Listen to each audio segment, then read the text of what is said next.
നയൻതാര വിഘ്നേഷ് പ്രണയം കാരണം നഷ്ടമായത് കോടികളാണെന്ന ആരോപണവുമായി ധനുഷ്. മദ്രാസ് ഹൈക്കോടതിയെ സമീപിച്ച നടൻ ധനുഷ് ഇരുവർക്കുമെതിരെ സത്യവാങ്മൂലത്തിൽ രൂക്ഷഭാഷയിൽ വിമർശനങ്ങളും ഉന്നയിച്ചിട്ടുണ്ട്. നയൻതാരയും വിഘ്നേഷും തമ്മിലുള്ള പ്രണയം മൂലമാണ് ഞാനും റൌഡിതാൻ എന്ന സിനിമയുടെ ചിത്രീകരണം നീണ്ടുപോയതെന്നാണ് ധനുഷിന്റെ ആരോപണം. നയൻതാരയും വിഘ്നേഷും പ്രണയത്തിലായതോടെ ഇരുവരും സെറ്റിലേക്ക് വരാൻ വൈകുന്നത് പതിവായെന്നും സെറ്റിലൊട്ടും പ്രൊഫഷണൽ അല്ലാതെയാണ് ഇരുവരും പെരുമാറിയതെന്നും ഈ കാരണങ്ങളാൽ 4 കോടി ബജറ്റിൽ നിശ്ചയിച്ച സിനിമ ആ ബജറ്റിൽ പൂർത്തിയാക്കാൻ സാധിക്കാതെ വന്നുവെന്നും ധനുഷ് ആരോപിച്ചു. കൂടാതെ ഡോക്യുമെന്ററിക്കായി ഞാനും റൌഡിതാൻ സിനിമയുടെ ദൃശ്യങ്ങൾ രഹസ്യമായി വിട്ടു നൽകണമെന്ന് ധനുഷിന്റെ നിർമ്മാണ കമ്പനി ഡയറക്ടറെ വിളിച്ച് വിഘ്നേഷ് ആവശ്യപ്പെട്ടു. ധനുഷ് അറിയാതെ ഇക്കാര്യം ചെയ്യാനാകില്ലെന്ന് കമ്പനി മറുപടി നൽകിയതോടെ വിഘ്നേഷ് അസഭ്യം പറഞ്ഞുവെന്നും സത്യവാങ്മൂലത്തിൽ പറയുന്നുണ്ട്.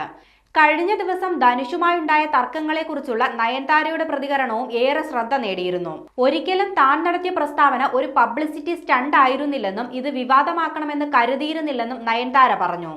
കൂടാതെ താൻ പങ്കുവച്ച കുറിപ്പിന് മുൻപ് ധനുഷിനെ ബന്ധപ്പെടാൻ ആത്മാർത്ഥമായി തന്നെ ശ്രമിച്ചിരുന്നു. എന്നാൽ അതിൽ ഫലമുണ്ടായില്ലെന്നും നയൻതാര പറഞ്ഞിരുന്നു.